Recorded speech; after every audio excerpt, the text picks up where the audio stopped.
Though it has been several months since the riots in Egypt that left more than 800 dead and 5,000 injured, the country remains in flux. It has been a revolution experienced firsthand by Cardinal Antonios Naguib, the Patriarch of Alexandria of the Copts. It was a movement coming from the people, especially from young people. There were also Christians. They'd hoped to achieve the objective of this peaceful revolution, that is, building a state, a civil and democratic society based on the fundamentals of law and government.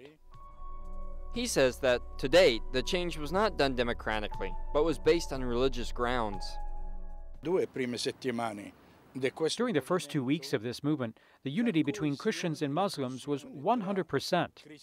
An end to religious-based conflicts was expected, but changing attitudes cannot happen as quickly or as easily as the change of a system of government.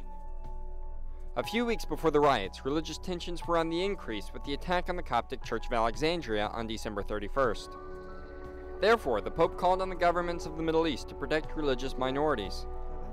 This was largely misinterpreted by the local media and prompted Egypt to withdraw its ambassador to the Holy See. On Al Jazeera television, they said that the Holy Father asked foreign governments to protect religious minorities in our country. This was false.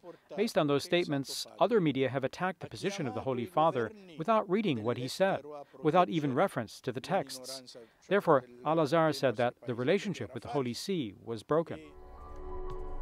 The University of Al-Azhar is one of the main Muslim partners in dialogue with the Catholic Church. Cardinal Antonios Naguib regrets that dialogue has not resumed, despite the fact that each side now has a clear position. I don't understand why. I sent 2 delegations to the president of Al-Azhar. The first was comprised of my 2 auxiliary bishops and the head of the Catholic Communications Office. They showed him the text of the Pope and they explained it. The director just said, well, we'll see. That same day, the Greek Melkite Patriarch met with the Minister of Religious Endowments, who's the second in command of Al-Azhar. He showed him the text of the Pope and he explained, but nothing has changed. It might be a political decision, but politics and the regime have changed. Such a position makes difficult good relations and interfaith dialogue between the 2 major religious communities of Egypt.